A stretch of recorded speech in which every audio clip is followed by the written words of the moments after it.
Thanks to Bubby Darkstar and Keymailer for the review code. Do you like Doom-style shooters? Do you want a game with some incredibly strange character designs? Do you enjoy shooting or sometimes punching robots? Enjoy doing truly heinous things to Clankers? Then this is the game for you. Shooty Shooty Robot Invasion, or abbreviated to SSRI, with no relation to selective serotonin reuptake inhibitors, is the perfect way to express your rage at the current state of things. What does that refer to? I don't really know, but at least it's kinda soothing to shoot some robots. Speaking of robots, this game was made without any use of artificial intelligence, and you can tell because of how engrossing it is to play, something you might not be able to tell solely from seeing gameplay on YouTube. The main question remains, if you're someone who would like to go ham on robots trying to destroy the earth, then this would be the game for you. Do you dislike AI use in games, or want to support indie developers who clearly put passion into their projects? Well, the only AI here are the ones you can kill, and the passion oozes out of the screen. SSRI stars the titular Shooty, whose real name is Hannah Honeycup. Set in the fictionalized America, you'll find a special forces group called Fork, who travel the country to restore the peace. Each member is more wacky than the next. Take an engineer who's not super great at his job, or someone who is supposed to be cool who doesn't do much to help with the mission, though sometimes she does, while other times she doesn't. While traveling America, you'll meet a league of interesting characters with funny designs and equally hilarious dialogue, some being even more deranged than the main group in Fork. And those members already have some other personalities. While the story isn't that deep, it has so many funny moments and a couple callbacks later on that will make it well worth paying attention to.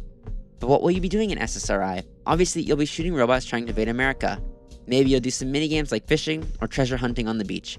Perhaps you'll gamble at a slot machine, or gamble yet again, but this time using a spinner that somebody's been tied to. How about climbing the corporate ladder or suffering through a job interview?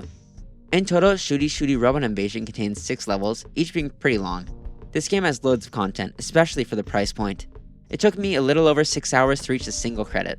In total, SSRI has 200 psychopathic NPCs to speak with, 50 different types of robots to shoot, and easily one of the coolest art styles you will ever see in a video game ever. Graphically, it's a 3D game with hand-drawn 2D sprites, a rigorous technique that had to take the developer, Bubby Darkstar, way too long to make. Visually, it's super pleasing on the eyes if you can handle the amount of color. There's a lot of character to it. If you can't take the constant color, then it may be a little straining, so take note of that before playing. If you heard of Newgrounds or watched a show like Ren and Stimpy growing up, you might sense a resemblance. It's insanely vibrant, with grotesquely bizarre characters. What stands out immediately is the art style, which blends modern humor with the old Newgrounds style of animation. Characters have that old internet charm to them, especially in how they stand idly in place. Similarly colorful and pleasing to look at are the frequently hilarious cutscenes, drawn blatantly with painstaking detail by the developer. Is the story in them the deepest? No, but it can be fun to watch. Or read. Some of the jokes in the cutscenes are hilarious, especially the ones with certain characters. Gameplay-wise, SSRI is your standard Doom clone, though with some additions.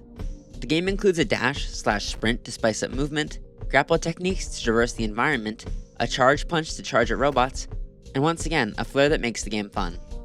Robots are drawn maniacally, or sometimes normally. They're able to fly, disperse into an explosion, attack with an AoE, or repeatedly charge at Shooty, which can make finally defeating them so much more rewarding. The gameplay isn't very difficult, as health regenerates after each wave and a few times during boss fights. Most attacks are easily avoided when you learn how to play the game properly, and guns have an unlimited number of bullets. Reloading and aiming them is hardly an issue, making it even more fun to play. It is mindless, but sometimes you want a mindless boomer shooter, and SSRI is a fun one to play. Each section with robots takes place in an arena-style room, or walled-off area. There isn't a ton to do during these arenas other than shooting Shooty's guns, but you probably won't be bored as they don't ever wear out their welcome. Gunplay is quite fun. There's also later on an entire segment solely with melee combat involving punching hordes of people in a prison. The combat of SSRI is consistently a good way to waste time in between the real underlying appeal of the game, that being talking to NPCs in each level. The other appeal to Shooty Shooty Robot Invasion is simple. The entire experience oozes personality or passion. From graphics to gameplay, fetch quests, or gambling, the whole experience is charming to the maximum degree. This game is cheap to purchase, it's quite affordable. It's extremely fun, has great exploration, is clearly high effort, and overall is a great addition to the Doom clone or boomer shooter genre. It's pretty simple and pretty easy, with a manageable difficulty that at times ramps up the challenge. A difference worth noting for the genre. SSRI is a hidden gem in many ways. It ran great on my PC and it'll probably run better on yours. So if you're interested in the game, check it out because it's pretty fun, and one of the most original first-person shooters you can play this year. A few days ago at the time of writing, the game was updated to lock the frame rate to 60 frames per second, so it'll run pretty well no matter what hardware you're on. I only ever experienced one soft lock or game crash when mashing through previously read dialogue, though there was some weird screen tearing that I was too lazy to fix. I enjoyed my time playing the game. If you liked what you see, I bet you will too, though it may be an acquired taste.